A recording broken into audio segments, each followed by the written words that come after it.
مارسيل كولر مدير فني قليل فنيا. يا عم بقى ارحمنا بقى والنبي. يا عم والنبي جالنا الضغط، والنبي جالنا السكر من تصريحاتك يا كابتن رضا. انت ما وراكش شغلانه الا اثاره الجدل والشويتين اللي بتعملهم. يعني بجد خلاص عندنا عيال عايزين نربيها يعني انت قاعد فاضي ما وراكش حاجه، فقلت عاوز اطلع تاني عشان ما فيش مطوشه ولا في احداث رياضيه، اطلع تاني اضرب واحده. مين ده اللي قليل فنيا؟ مارسيل كولر قليل فنيا؟ امال مين بقى اللي هو الكامل فنيا؟ تاكيز جونياز بتاعك الفاشل اللي مش لاقي نادي يدربه.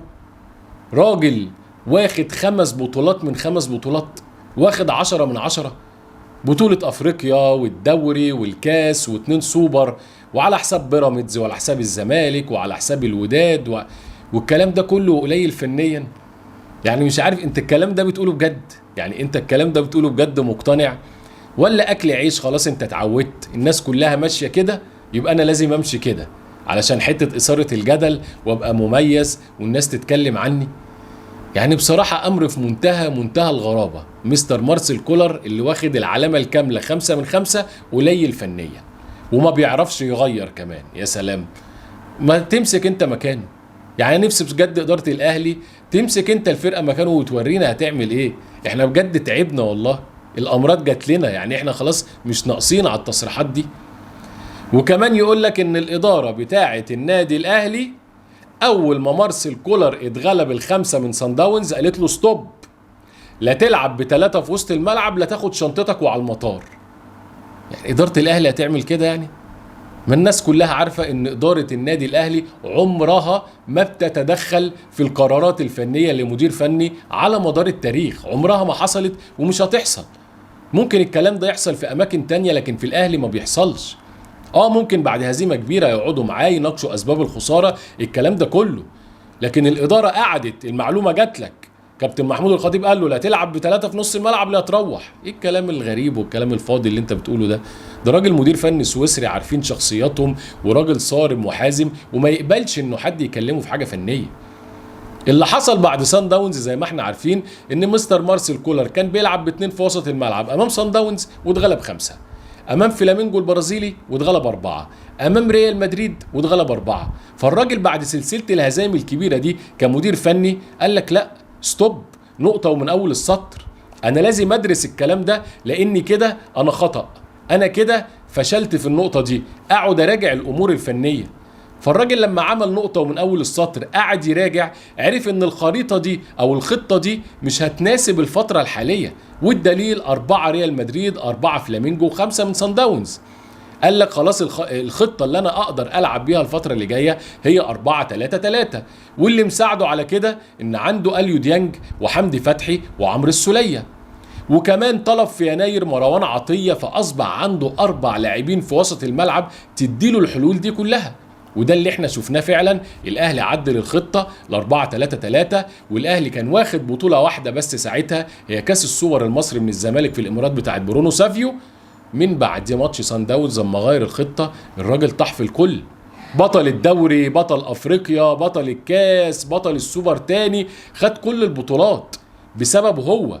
ودي بصراحه الواحد يعني حي فيها مستر مارسيل كولر، ان الراجل ما عاندش. اللي بيعند ده اللي بيكون احد اسباب الفشل، لكن الراجل شاف ان الطريقه دي ما تناسبش الاهلي في الوقت الحالي وادت الى هزايم كبيره، وقف الطريقه وغير ل4-3-3، خد كل البطولات اللي دخلها.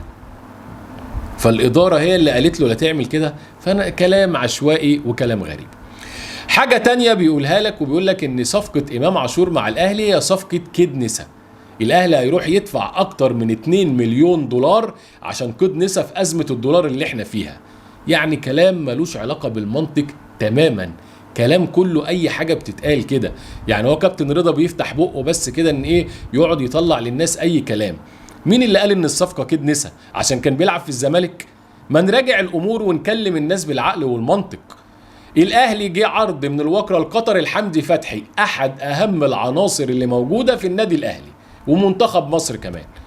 الاهلي وافق له على العرض، حمدي فتحي خرج كده، وسط الملعب اصبح فيه مروان عطيه، اليو ديانج، عمرو السوليه. الراجل قال لك لا، انا اهم حاجه في الخطه بتاعتي لاعبي الوسط، ودي الحقيقه. انا عاوز لعيب بديل لحمدي فتحي. مين انسب من امام عاشور؟ لعيب سنه صغير، لعيب امكانياته عاليه جدا، لعيب كان بيلعب في الزمالك ومنتخب مصر. فخلاص حمدي فتحي رحل، تعالى يا امام عاشور ده مكان ده، وده اللي حصل. لكن الاهلي هيروح يدفع ملايين الدولارات عشان خاطر كيد نسا ومش كيد نسا؟ كلام ملوش علاقه بالمنطق خالص. نفسي مره كده اقعد اتفرج عليك الاقي كلام منطقي، كلام يخش الدماغ، مش كلام بقى بتاع سوشيال ميديا وترندات واقعد اعمل لقطه عشان الناس تتكلم عني والناس تتفرج. فاتمنى يا رب الفتره الجايه ان الامور تكون اهدى بالنسبه لك. موضوع تاني هنتكلم عليه ما يقلش غرابه عن الموضوع الاولاني خالص، بس البطل المره دي هو نادي بيراميدز. نادي بيراميدز الناس قاعده هاديه بقالها كتير، مفيش قصص مع الاهلي، فقام النهارده اخترع لك قصه مع الاهلي علشان هو بيحب الاهلي قوي ومركز مع الاهلي قوي. بعت شكوى النهارده لوزاره الرياضه بتتضمن نقطتين مهمين. اول نقطه بيقول لهم بعد اذنكم حققوا لنا في الواقعه بتاعه محمد الشيبي وحسين الشحات وهاتوا لنا حقنا في الواقعه ديت. النقطة الثانية ان ابراهيم المنيسي وعدل القيعي على قناة النادي الاهلي بيهاجمونا، فبعد اذنكم يا وزارة الرياضة هاتوا لنا حقنا. وزارة الرياضة بمنتهى الهدوء وبمنتهى الشياكة طلع المتحدث الرسمي ورد على نادي بيراميدز رد منطقي جدا، رد عقلاني جدا، بيوضح مدى الجهل الاداري اللي موجود في نادي بيراميدز. اول حاجة قال لهم بما يخص الشكوى بتاعه محمد الشيبي وحسين الشحات، عندكم اتحاد الكرة هناك روحوا له وشوفوا لجنة الانضباط، ده المكان اللي يقدر ينظر او يحقق في الشكوى بتاعتكم. لكن انا كوزارة رياضة الموضوع ده ما يخصنيش ولا من صلاحياتي. اما النقطة التانية اللي بتخص قناة الاهلي وابراهيم المنيسي وعدل القيعي، عندكم المجلس الاعلى للاعلام تقدروا تقدموا شكوى فيه، لان نفس الامر لا دي صلاحياتي ولا دي قصتي ولا ده موضوعي خالص. يعني الناس اللي هي بتدير نادي بيراميدز او في الادارة مش عارفة الموضوع ده، خليتوا شكلكم وحش قوي. يعني لما تبعت لوزارة الرياضة، هي وزارة الرياضة مالها بواقع بين اتنين لعيبة؟ ما فعلا بالعقل الموضوع ده بتاع اتحاد كورة، هو هي مال وزارة الرياضة بالقصة دي؟ طب مثلا قناة الاهلي حد اتكلم عليكم فيها كابتن ابراهيم المنيسي ولا كابتن عادل القيعي، مالها برضو وزارة الرياضة؟ ما في حاجة انشأوها اسمها المجلس الاعلى للاعلام؟ ولا بس انتوا عايزين تعملوا طلقة وخلاص؟ احنا عايزين نعمل اي نمرة مع الاهلي وخلاص.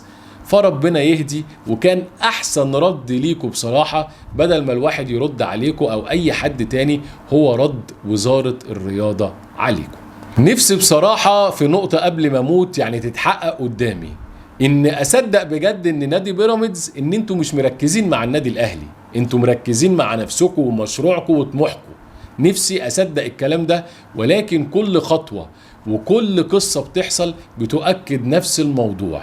احنا حاطين الاهلي قدامنا، احنا انشأنا من اجل الاهلي، احنا الهدف الرئيسي بتاعنا الاهلي ولا شيء غير الاهلي.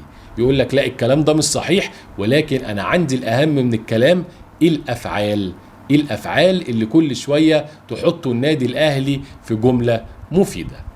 في النهاية بحب أشكر حضراتكم. كان معكم عمرو مصطفى نسر الجزيرة. لو حضرتك بتتابعنا أول مرة ما تنساش تدوس اشتراك في القناة وتفعل الجرس. والسلام عليكم ورحمة الله وبركاته.